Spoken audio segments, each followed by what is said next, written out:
Luckily enough for me, Matt Cumani has invited me to come down and have a look around his stables and, more importantly, get on a couple of his horses and have a bit of a gallop up the hill here at Ballarat.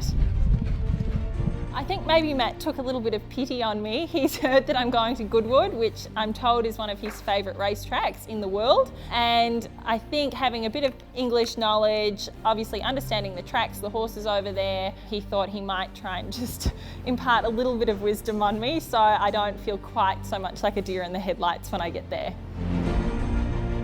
Potentially running Friday, Geelong. She's running Saturday, okay? So it's just a little leg stretch, the final piece of work. Georgia, you don't need to necessarily be that short, so just loosen it a little bit. Just have it so that your hands can go here. Down at his wither, yeah, kind of. Exactly. Okay. I've been following her journey to the Magnolia Cup and found it quite interesting, and obviously it's a race I know a little bit about, and my sister's ridden in it, and Goodwood is one of my favourite tracks in the world, so we thought we'd give Georgia a call and see if she'd like to come up here and have a bit of a chat about it, and we could see if she's ready for it or not. Okay, Steve, Georgia and Glenn, we're just doing a little evens canter up the hill. That's 15 seconds a furlong. So we're going once up the hill and you pull up as the trainer's hut at the 5 furlong marker. So there's Saddle the Sun and behind should be Georgia somewhere, I hope.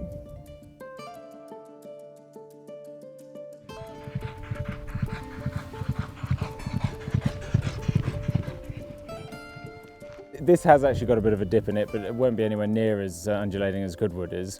And that straight track, I think, there will prove quite daunting for her. I think watching the past couple of Magnolia Cups, they all look a bit knackered by the end of it. And when you've then got a push at the end of a 5 furlong race as well, it's going to be quite tough for her, I think. So she needs to be fit and needs to be comfortable on a horse. I'm sure she'll get a bit of practice on the horse that she'll be riding.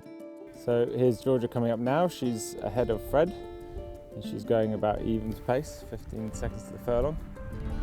These horses are pretty used to going up this track. They're on it pretty much every morning. It's just good for Georgia to have a look at what a straight 5 or even 7 furlongs all the way to the top track looks like, because that's what we got most of in the UK. At Goodwood there's a pretty nasty finish. It's not a circle, it just stops. And then really too, yeah, very. Yeah. And it's actually quite a dangerous track.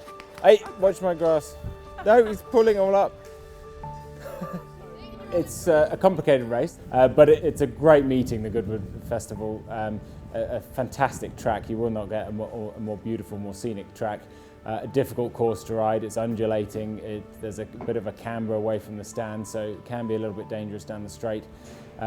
So I think you need to know what you're doing a little bit. You need to be confident on a horse, and from what I've seen this morning, I think Georgia's got a good chance of winning it. And the straight, there's a little bit of an outside camber going down towards the valley, and sometimes they have some big pile-ups there because people are trying to, you get very tight for space and they all just hit the deck.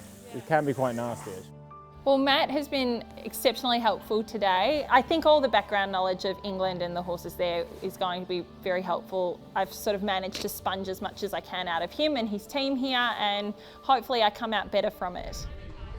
Yeah, it'll be a lot of fun, I think. I feel almost ready. I feel I've sort of gathered lots of different bits of information from people now, and most of the time all the information is on par with each other. Like, everyone's kind of basically saying the same thing, but it's now tweaking all of that information to suit how I ride and how I feel my most confident as well. And I think the best thing that I can take out of all of this is I can go into different people's stables and I can keep up. You know, I don't feel like a total idiot when I get here or a complete novice. So I'm taking that confidence away from these sessions.